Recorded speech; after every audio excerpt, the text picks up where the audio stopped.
It was freaky crazy. All these young girls killed. What the hell was going on? People wanted some answers, but there's no witnesses or viable leads.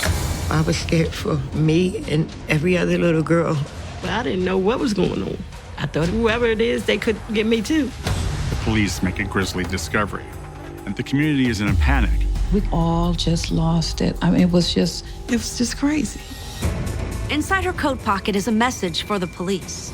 I will admit the others. Catch me if you can. Freeway Phantom. At this point, they realized the Freeway Phantom might have been DC's first serial killer.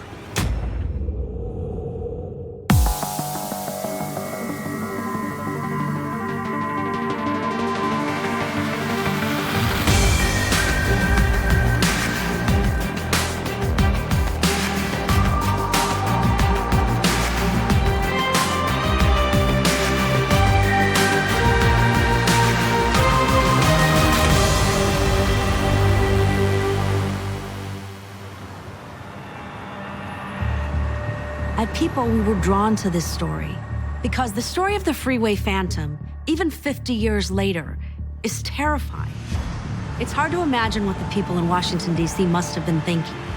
Every few days, another young girl was taken, sometimes just blocks from their homes. Nobody felt safe, and nobody had any answers.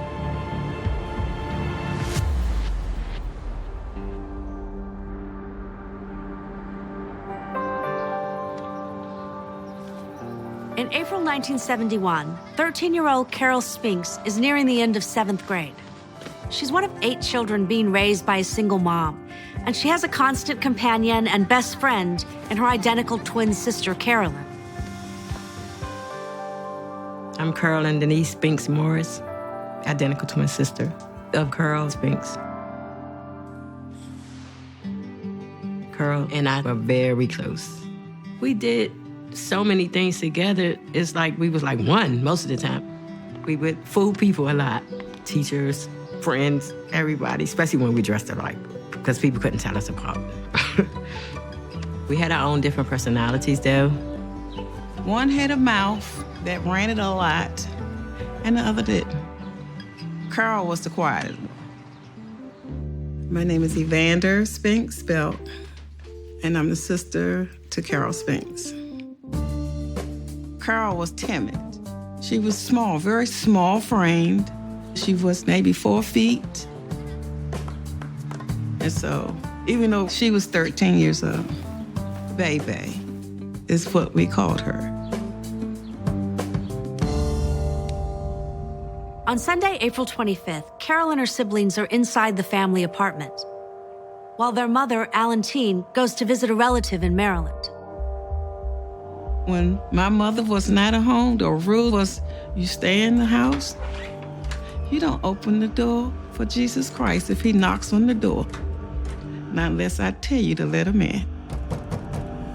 Soon after their mother leaves, the Spinks kids hear a knock on the door. It's their 24-year-old big sister, Valerie. She doesn't live with them anymore, but she's visiting a friend across the hall. Valerie was banging at the door wanting somebody to go to the store for her. We said, no. Mom said, don't go outside.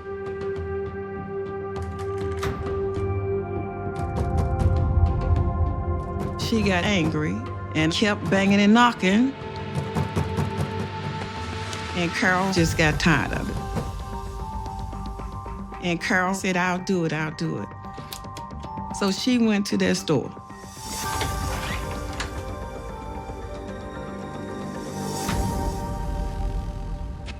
As Carol leaves the house to go to the 7-Eleven down the street, she actually runs into her mother, Alantine, who chastises her daughter because she was told not to leave the apartment. My mother said, you walked up here and you were supposed to be home? Okay, I'll see you when I get home. Alantine watches her daughter enter the store, believing she will soon see Carol at home. Within maybe a half hour of her being gone, I went next door to ask Valerie, where was Baby? And she was like, she didn't get back yet? And at that point, I run up to the store. The guy said, she left. I get back, she still isn't there.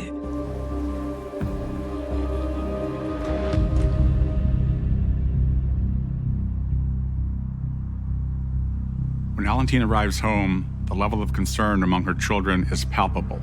Carol is not home. That's when everything started getting chaotic. Alantine immediately calls the police and reports her daughter is missing, but she doesn't get the response that she was expecting. I remember the police actually told my mother. She ran away from home. We never believed that. She didn't run away.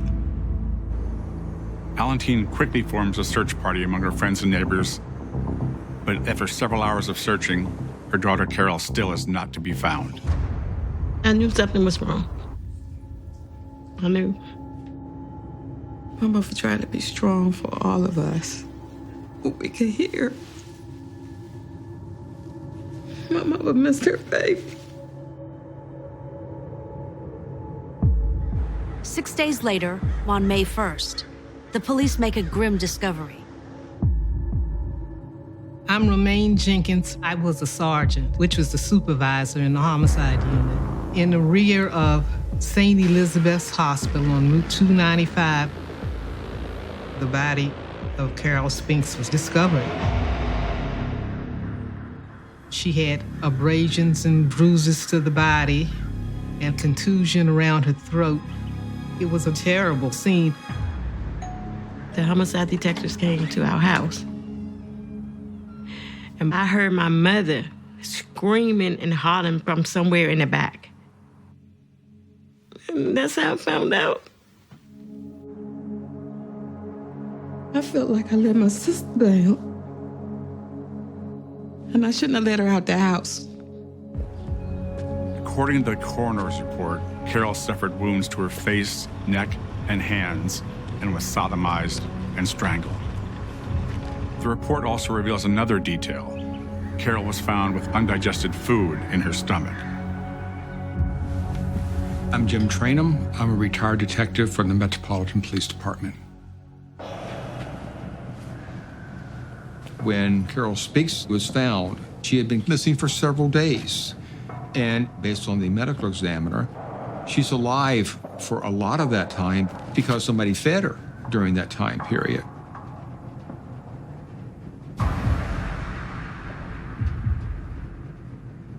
It's horrible. Can you imagine what she went through?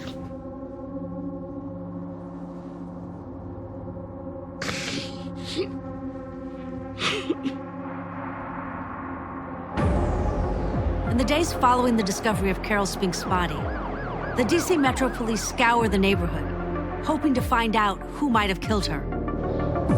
The police found out that a lady and her daughter were walking on Wheeler Road, and they noticed Carol coming from the store because she was carrying a bag. And because of this information, they knew somebody had taken her right close to her house. Although police have a general idea of the area where Carol was abducted, they're still desperate for leads, and they'll have to investigate every rumor in the neighborhood. But in May of 1971, that would prove to be almost impossible. During the time that Carol Spinks was killed, was right in the middle of a lot of Vietnam War protest. In May 1971, the nation's capital is overrun with thousands of people. There are protests and rallies everywhere. During that time, the police department had locked up more people than they ever had, and they didn't have any place to store these people. Makeshift camps are set up throughout the city to detain protesters, and every available police officer in the district is called into emergency duty. I remember that I was going out, and the division commander stopped me. He said, "Where are you going?" And I said, "I'm going to do some follow-up on the case of the little girl found in Southeast." And he said, "No, the whole department is on prisoner alert. That includes the homicide squad." And so I couldn't go. You would expect a child murder to get more attention, but during that time period, there was so much protesting that it just kind of got buried. as far as on the street looking for my sister's killer. The police was hardly ever around, and we were mad as hell. Because if this happened to my sister, it can happen to anybody. And it did. Only 2 months after Carol Spinks is abducted and murdered, another young girl from the same neighborhood vanishes. Darlenia Johnson was the 16-year-old who lived on Wheeler Road. She left to go to work in the morning, but she was never there. When they realized that she had gone missing, it was her mom who actually filed a missing persons report. In the weeks after Darlenia's disappearance, her mother Helen gets a series of upsetting phone calls. She'd pick up the phone and the person wouldn't say anything, or she could hear breathing on the other end. She thought maybe it was Darlenia calling. That is until the final call, when a man on the other end of the line says, "I killed your daughter."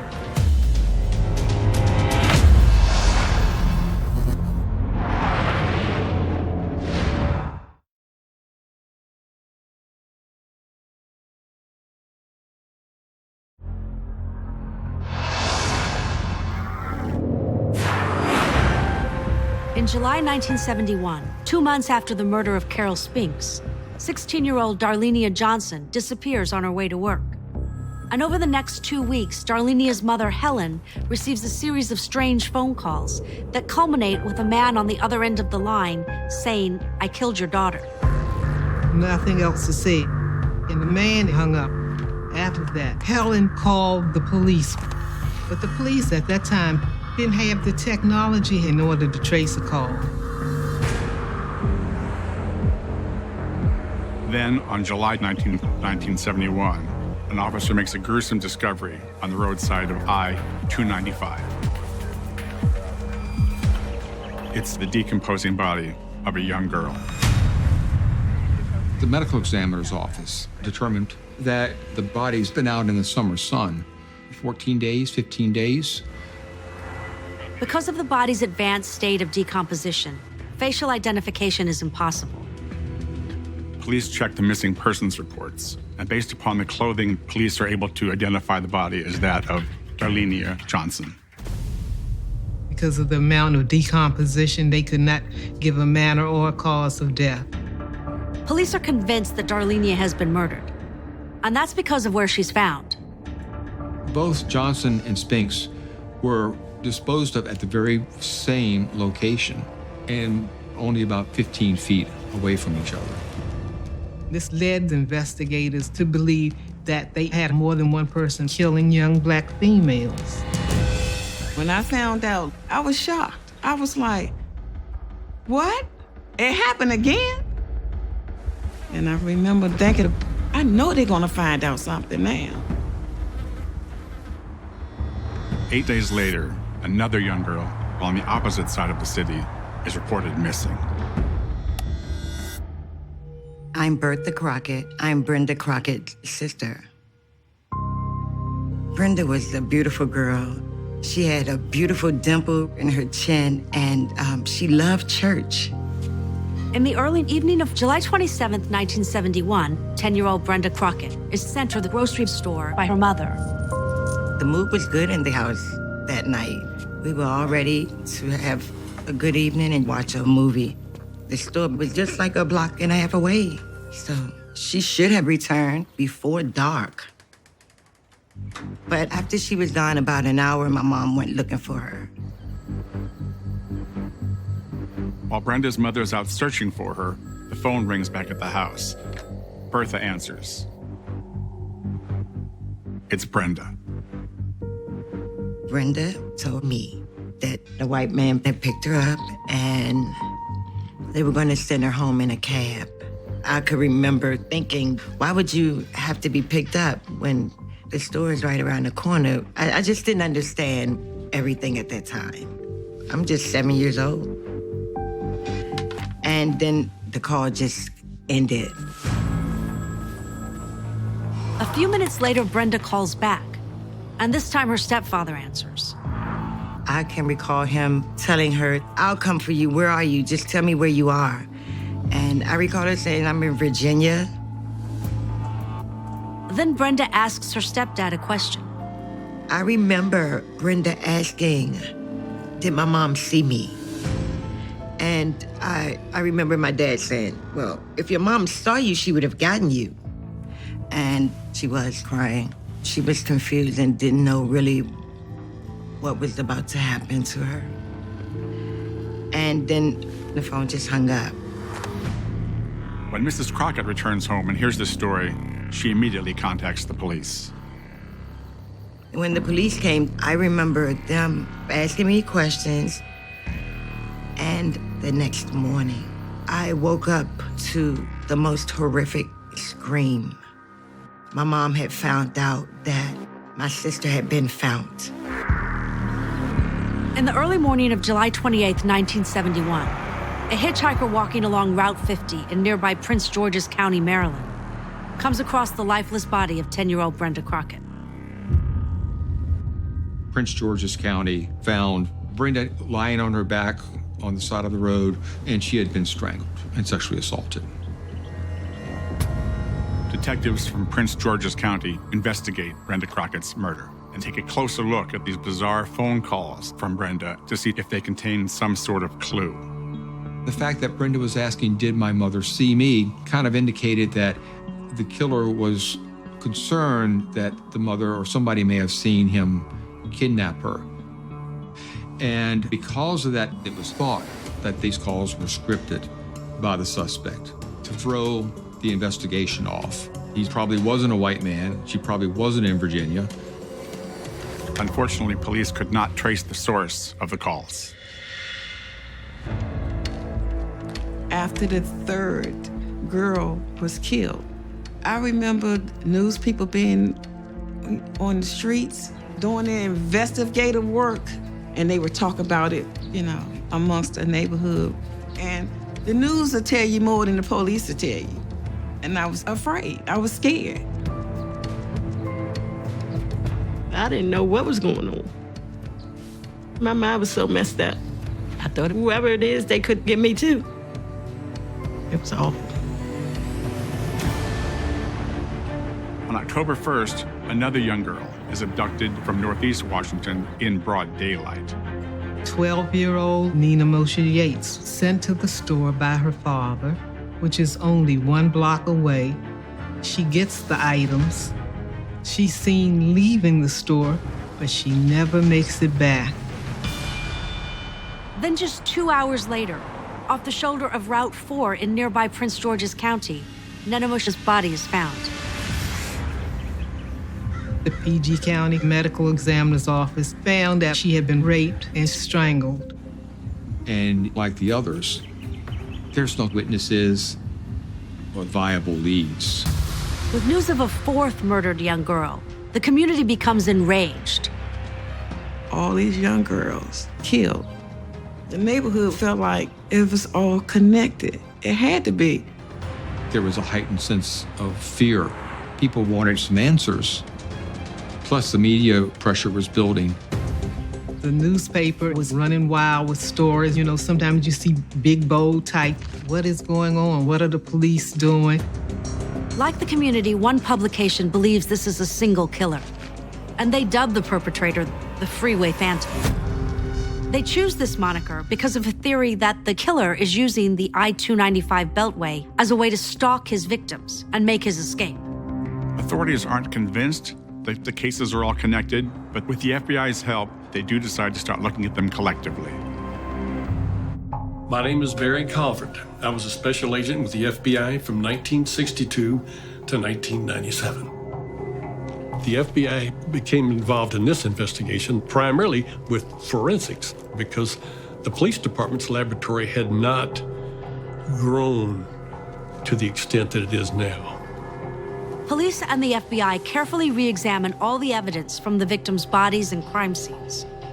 They found that all 4 of the young victims had been strangled. And in 3 of the 4, they found there were African-American hairs in their underwear that did not appear to be their own. 3 of the victims had the Negro hairs on them, so they felt the killer was a black male. it's becoming more and more clear to investigators that these 4 murders were likely committed by the same person. At this point, they realized the Freeway Phantom. This could be DC's first serial killer.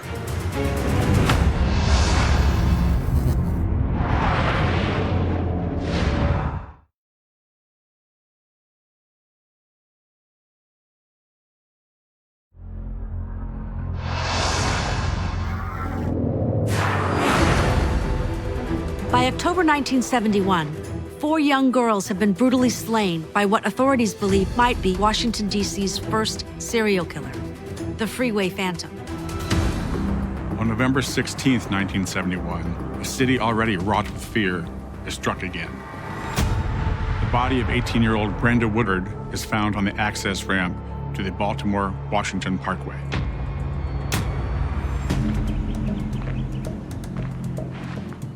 Brenda was raped and strangled, as well as stabbed. And her body is found with a crushed velvet coat thrown over her.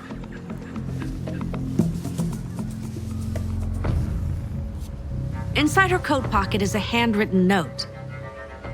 It's a message for the police. The note stated, "This is tantamount to my insensitivity to people, especially women. I will admit the others. Catch me if you can. Freeway Phantom." It was freaky, crazy. What the hell? And then it was all over the news. I was scared for me and every other little girl after that. I was scared for my life. If I went anywhere, most of the time it was with my mother. After that, everybody was phoning in suspects to the police departments. We were looking at priests, police officers, doctors. Every male that you could think of ended up being a suspect at one time. Hoping to narrow the pool of suspects, the Joint Task Force decides that a closer look at that handwritten note is required. The initial thought was that the killer had written the note, but it wasn't until they actually did a handwriting comparison that they figured out that it was Brenda. The victim wrote the note. But what was intriguing was the fact that the writing showed no stress on her part. In that type of situation, there should be some shaking and your hand would tremble at some point, but each line is evenly written. Because of this, investigators speculate that Brenda may not have felt endangered when she wrote the note, possibly indicating that she knew her killer. Additionally, investigators believe that the cryptic note reveals a possible motive for the killer. Tantamount, you don't use that word. Why would you have somebody spell it? I thought that note, it's being directed at someone in particular. He's saying that the reason I did this is because you made that judgment of me. This person was getting even with someone or something. At this point, there are 5 young girls murdered, and the authorities have no potential suspects. And just as some of the pieces are coming together, suddenly the murders stop. The fact that the FBI's now involved with this thing, there's a lot more media attention going on. All of this could have contributed to him deciding to go underground. Who is this that nobody can seem to put their finger on? Man, this is a phantom. But 10 months later, on September 5th, 1972, the Freeway Phantom strikes again. My name is Patricia Williams, and Diane was my sister. I idolized my sister because she was beautiful and she was intelligent. And I always thought that one day she would be a singer or an actress or a model. In 72, Diane was 17, and she was getting into boys, and James was Diane's first love relationship. So one night, my parents allowed her to go and visit him, and she just was told that she had to be home by 10 o'clock. And so after that visit, James waited at the bus stop with Diane for the bus to come, and Diane got on the bus. But she didn't make it home. The next morning, her body is found on Route 295 southbound. She had been strangled. She had white tennis shoes with her name written on the heels, Diane. Authorities believe that Diane is the latest victim of the Freeway Phantom, based on the way her body had been dumped and the fact that she had been strangled. The medical examiner found no signs of sexual assault. However, with Diane Williams, there was semen found in her clothing. Detectives believe that the semen is from Diane's boyfriend, who was with her on the night she went missing. But the boyfriend says they did not engage in sexual activity that night, leading investigators to believe it could have come from the killer. The FBI task force uses all of its resources. They scour over the clothing of all 6 girls, hoping to find something that might have been missed before. The FBI did cross comparisons between the different victims, and they made a major discovery. They identified a green fiber that was found on all of the bodies except Johnson's because of her level of decomposition. And they felt this common green fiber probably came from the carpet of an automobile.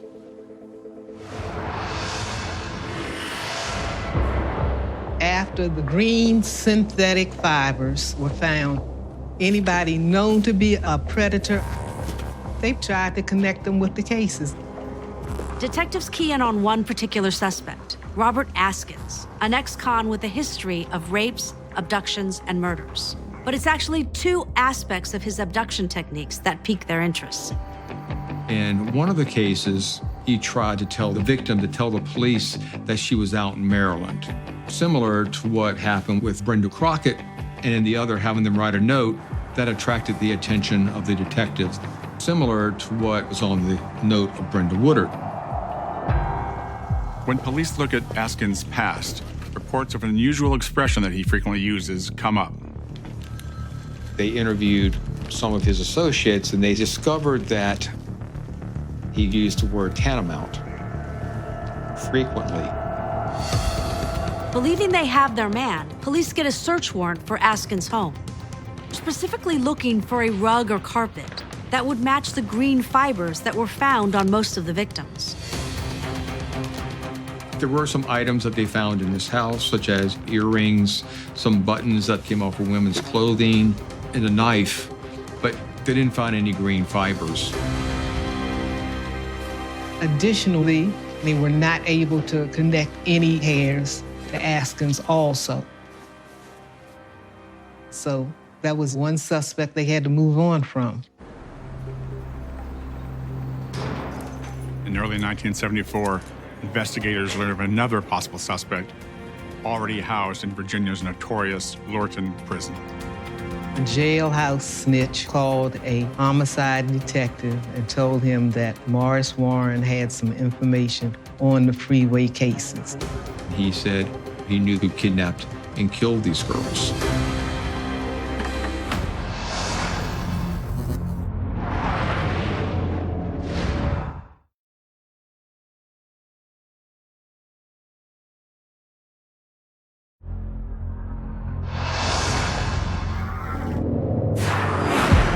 In 1974, 3 years after the first Freeway Phantom murder, law enforcement receives a tip. Morris Warren, an inmate at Lorton Prison, may know the identity of the Freeway Phantom. Warren was interviewed and he at first denied any knowledge of the cases. But eventually, he started giving information. During the time of the Freeway Phantom murders, there was a series of kidnapping and rapes in which women were snatched off the street by suspects who were driving a green Vega. Several of these people were arrested, and they were awaiting indictment on these rapes, and Morris was one of them. Morris said that some of the members of the Green Vega gang were actually the ones who kidnapped and killed these girls. Warren goes on to say that he knows details of each of the murders. including the dump sites and how the victims were killed. In exchange for his information, he wanted to be released from prison, and he wanted part of what was then a $10,000 reward in the Freeway Phantom case. While skeptical, the FBI obtains permission to take him on 2 ride-alongs to test his credibility.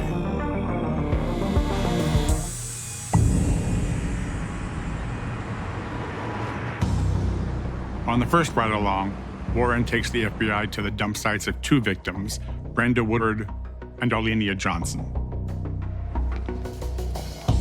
While the locations are accurate, there remain inconsistencies in Warren's description of the crimes.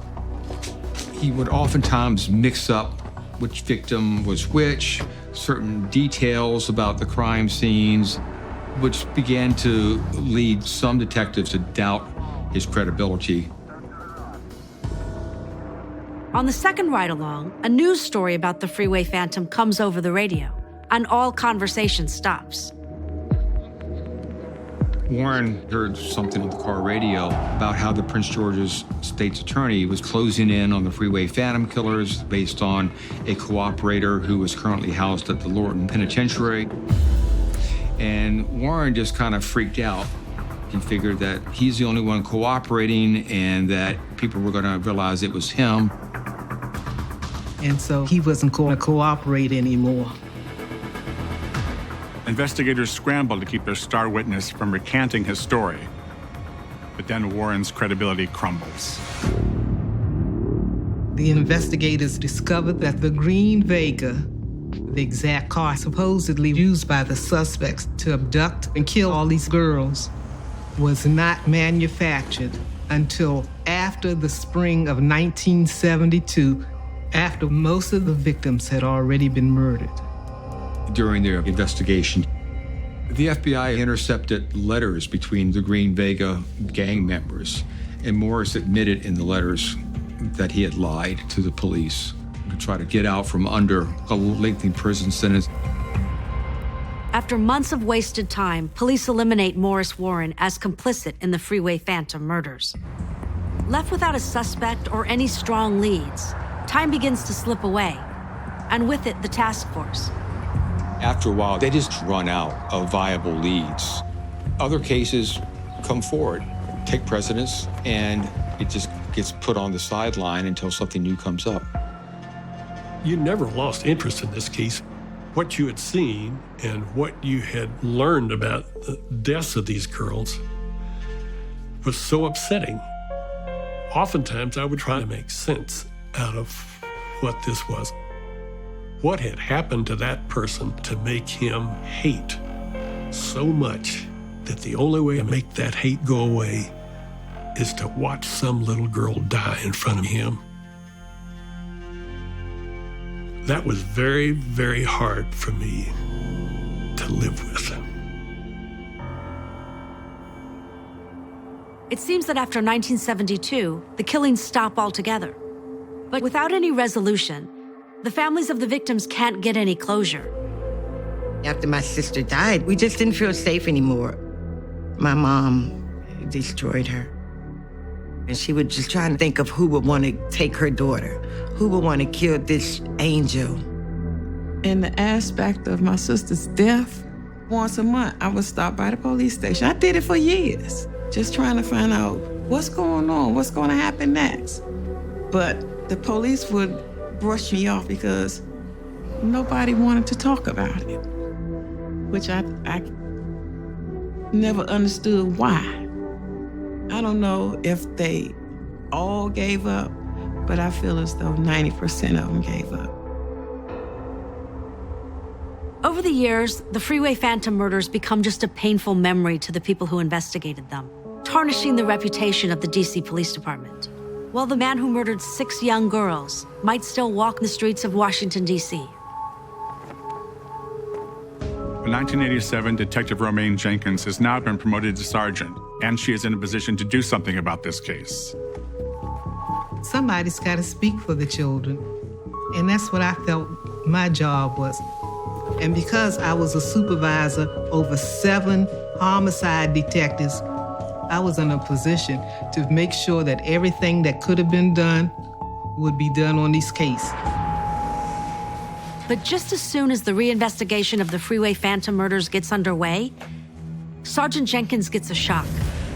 I was trying to look at the evidence, but the property book said evidence destroyed, and it gave the dates. I said, oh my God, there is no evidence, nothing.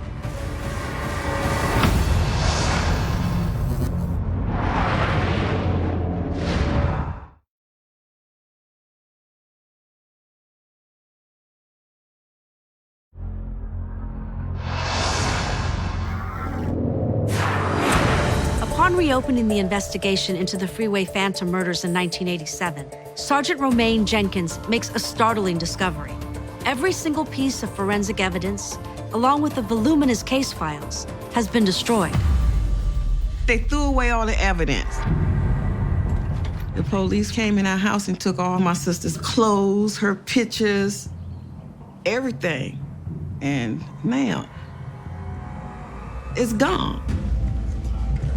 I was incensed because in order for a police officer to destroy evidence, he has got to show that the case is not open, but it was. Apparently, because the cases had been forgotten, a lot of people thought the cases were closed, so therefore, they were destroyed. Evidence in rapes and murders should never, ever be discarded. It should be kept indefinitely. But I guess these little girls didn't matter at that time. Sergeant Jenkins knows that without any evidence, she's going to have to move in a completely different direction. And she starts with a call to the FBI.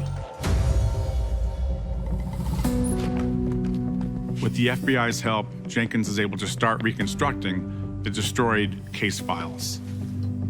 The FBI had cabinets that said, do not destroy, hold for historical preservation. And I said, when the FBI can do this, why can't DC police, why couldn't they have done this? While helpful, the FBI files containing the task force coroner's reports are only a portion of what she needs. So Sergeant Jenkins reaches out to the detectives who conducted the initial investigation. She's hoping somebody might know something that could give her a clue as to where to go. A lot of the detectives who worked the cases, I still knew, so they gave me their notebooks. And nobody told me no. Anything that I wanted, I got. And they went to the scenes of these cases, so I got a lot of good paperwork. Thanks to Sergeant Jenkins, a case file once again exists for the Freeway Phantom murders, minus any forensic evidence. And a behavioral analysis of the Freeway Phantom is constructed. He was a loner, psychopath, hated women for some particular reason. According to the analysis, the offender was likely between the ages of 27 and 32 at the time of the murders, and he likely held a day job. It's possible that the killer actually knew some of the victims, and most telling, that he had the ability to gain their trust. By analyzing the body dump sites, authorities are able to approximate the killer's comfort zones. These are areas where the suspect might live, they might work, but those areas were important to that suspect. It allows you to kind of prioritize your investigation, where you may want to investigate suspects first. Despite her efforts, an arrest is not made on Sergeant Jenkins' watch. She retires in 1994, unable to bring closure to the victims' families. I was disappointed that I couldn't make the arrest, but you know, every mystery case is like solving a puzzle. If you don't have all the pieces, you can't solve the puzzle. Unfortunately, a lot of information was lost. It could have potentially helped solve the case. I mean, it's really an embarrassment to us. But after this, the city council got involved and actually strengthened our evidence retention laws. They mandated that evidence in unsolved homicide cases be kept for a minimum of 65 years. To this day, we still don't know the identity of the Freeway Phantom, a man who murdered 6 young girls. You have to feel for the families who just want an answer, and they have to know they might never know. It's just heartbreaking. I've never felt that the police were on my side about my sister's murder. I think they could have done more. I think they could have maintained the evidence. We have more technology now than ever, and you can go back and pull just a little hair and get DNA evidence, and they don't have any. It's sad. I expected the police to solve Diane's murder, but there have been too many things that have come out where law enforcement missed the point. They dropped the ball, and they can't go back and recoup. The best chance of solving most cases is within the first 48 hours. We're coming up on the first 48 years. And yes, it's just a travesty. I'm praying my sister's murder will be solved. Whether the person is dead or alive, it doesn't matter. I'm gonna try to keep bringing it up. And I want people to remember this really happened to all these young girls. And the first one was my sister. And that there's a twin attached to that death that's still suffering. We were always in tune with each other. When she was being killed, the stuff that was happening to her, I was feeling it. I was feeling stuff through the days that she was gone. It was very hard, very hard. I don't want to close my eyes and not know what happened to her. But when I get to heaven, she'll tell me.